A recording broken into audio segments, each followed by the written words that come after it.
This topic is availability check. Availability check is a very big topic, and we are going to cover this in two parts. This PPT over here only gives the basics of availability check. So we are going to learn about what is stock, how stock is replenished, how stock goes down, and what are the different lead times that can be configured in the material master, so on. The actual parameters that control the availability check,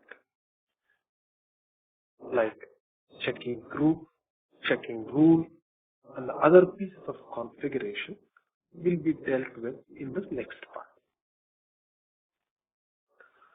Okay, now we have seen this picture in scheduling. Remember?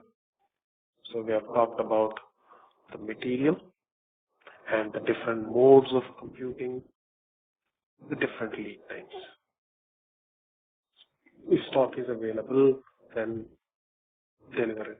Look at delivery date. Stock is not available, then look at the strategy and then find out when exactly the goods can be made available based on if you are producing it or procuring it. Now, let's look at this step a little bit closer. Verify stock. What does it really mean? When you verify the stock, the system is actually looking at what is called as the ATP quantity, or available to promise. Available to promise. What is available to promise? It is the quantity that we have available that we can promise to the customer. If the customer asks for 100 pieces, we need to have 100 pieces available in ATP. So ATP quantity, how is it computed? It's computed like this. Current stock means stock at hand. Meaning how much stock we have at hand right now. Plus inward movement of goods. What is inward movement of goods? Inward movement of goods means, do we expect goods to move in? Outward movement of goods. Are we expecting goods to be moving out? This could be in the future. So ATP quantity is always as of a particular date. So as of today, yes, we can say it is current stock. As of tomorrow, we can say it is current stock plus what is going to come in tomorrow and what is going to leave our warehouse tomorrow. So let's look at this in more detail. Now, inward movement of stock. Let's say on January 1st, the quantity of stock that is available in the warehouse is 100. Okay? On January 1st. On February 1st, you are expecting the certain purchase orders that you placed with the vendors to come in. So you place an order on sometime on January, and the order will come in on February 1st. How much is it for? 50. So you don't have the 50 right now. You don't have it until February 1st. And it is an expected movement of goods. The vendor might not turn up. Right? The yellow piece is called a planned order. What is a planned order? Planned order means how much of stock are we going to produce? So if you start right now, we might not be able to make it today. It might take a month, it might take 2 months, depending on the nature of the product. A laptop can be configured and fitted in 1 month, one day or half a day, but a car will take 3 days. Similarly, a big generator will take 100 days. And again, these are expected planned orders. Things might not materialize. The workshop might break down. So these are expected. So inward movement of goods generally comprises of these two things. Purchase orders coming in from vendors or planned orders being converted to production orders in case of internal manufacturing.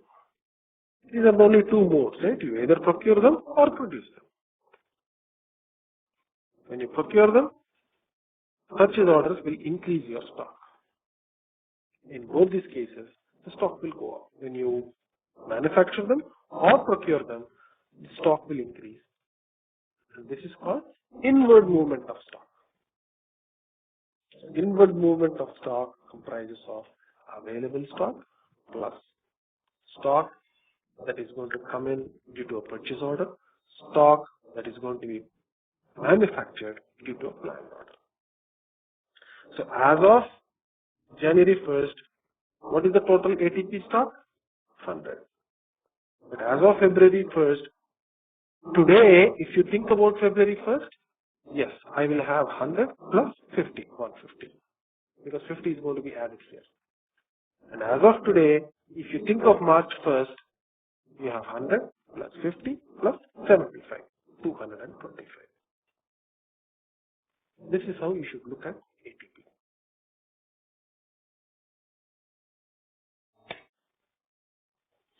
Okay. The next is outward movement of goods. What is this outward movement of goods?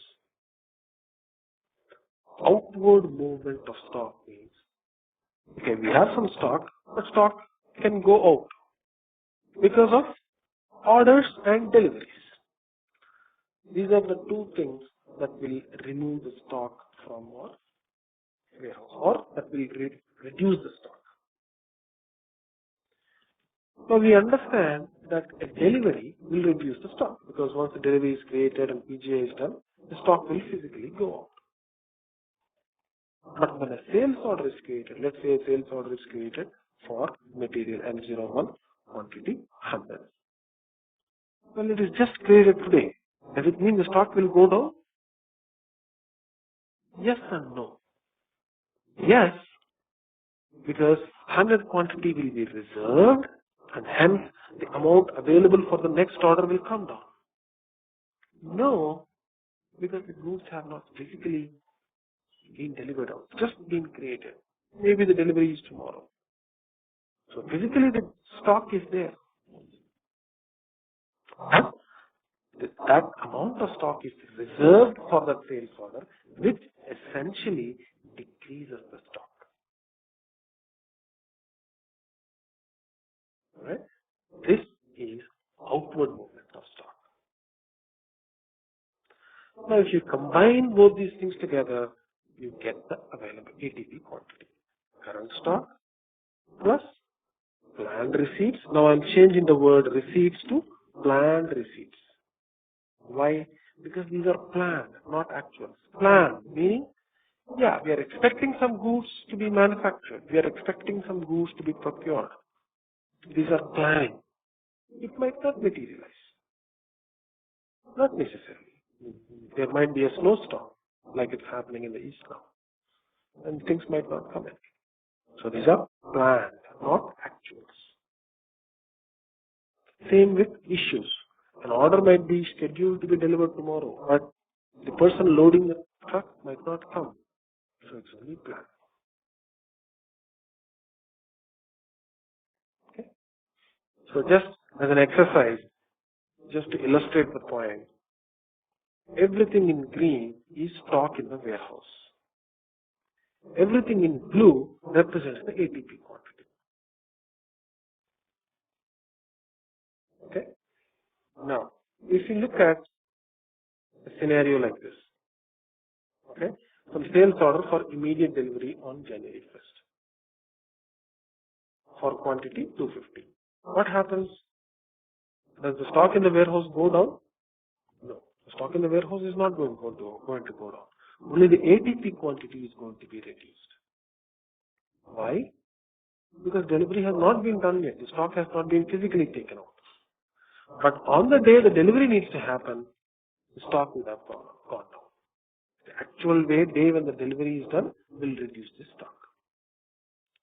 Similarly, on March 1st, there is a purchase order with the delivery. So on February 1st, there is a purchase order created with the vendor with the delivery date of March 1st. Does it increase the physical stock? No, but it increases the ATP stock. As of March 1st, not today, but as of March 1st, we'll have 250 more because we are expecting a delivery. And on March 1st, when the actual delivery of the goods to our warehouse by the vendor has happened, the ATP stock will go up. Okay? This is the core fundamentals of ATP. Now, we have not done configuration, we have not done anything else. Just the basics of ATP. This is ATP. Now, during this process, we have seen different things. Like how long does it take for the goods to come to our warehouse? What happens after that? What is the lead time for us to put it back in the warehouse or bring it from the warehouse? Whether availability check needs to be done or not. Whether ATP quantity needs to be checked or not. These things are all configuration. Once you get the basics right, configuration is very simple. First things, basic configuration. Not even configuration, master data, you can say. What is replenishment lead time? A replenishment lead time is the amount of time it takes to get the material available. Very, very simple. If you don't have the material, how long does it take to get the material? Now, there are different ways in which this can be calculated. In case you are producing the goods, then replenishment lead time is current date plus production time plus GR processing time. 3 different dates. So where is the production and GR processing time set up? It is set up in MRP it is set up in the purchasing. Okay? The time it takes for GR processing is set up in the purchasing. Before we go there is another parameter in the MRP3 view called the total replenishment lead time.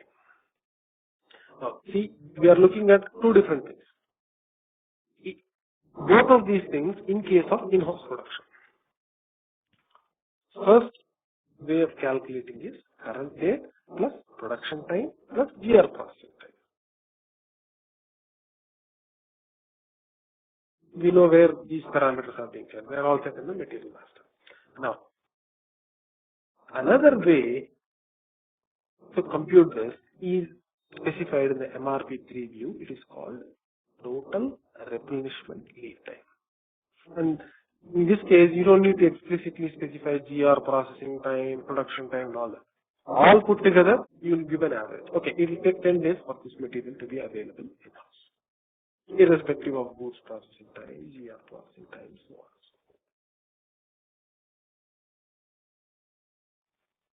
Okay. Now, in case of procured externally, if the strategy is to procure externally, then how is this replenishment lead time computed?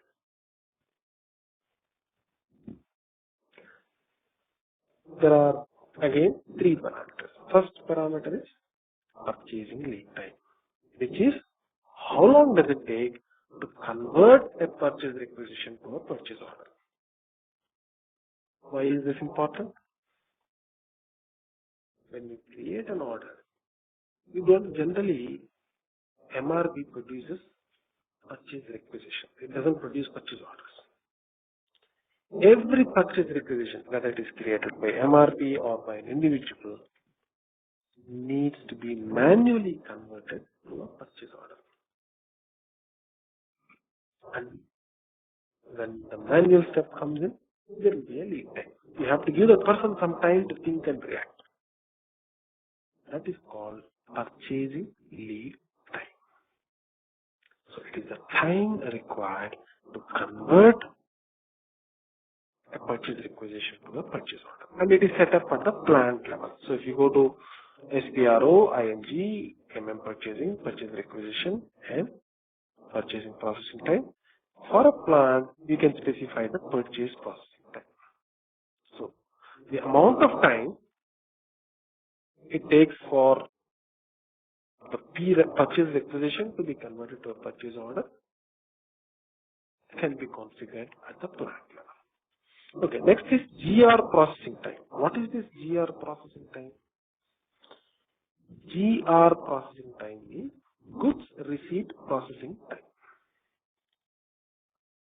And that is set up here in the purchasing view of the material master. See, all across we are only looking at the material master. Only one place where configuration is touched. Rest of the things are all material master. The different lead times are all set at the material master level. So what is this GR processing time? GR stands for goods receipt. What is goods receipt? So when the vendor sends you the goods, you need some time to process those goods.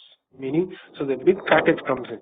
You need to remove the package, unpack it, and then take a cart, load them, go to the rack, and put those goods in the rack. This is called GR process. Maybe sign the sheet. See, in case of a standard delivery at your home, a FedEx box comes in. It's very simple. You open the box, take the product. But if it is a one-ton delivery that has come in, obviously it will take some time for you to unpack it and then store it in the warehouse. That is called goods receipt time. It's not a huge time like 10 days. It's just half day or 1 day. But still that needs to be considered. Next time is planned delivery time. Planned delivery time means how long it takes for the delivery to happen. Meaning, if you ask your vendor for goods, say a particular quantity, your vendor might take 5 days. So on an average, 5 days to deliver the goods. So if you compute this, and this, you come to what is called as a replenishment lead time. In case of external procurement. In case of internal procurement or internal manufacturing, you can use total replenishment lead time, or you can use current date plus production time plus GR processing time. Okay, this is the basics of availability check and how replenishment lead time is calculated. Alright, so do we have any questions?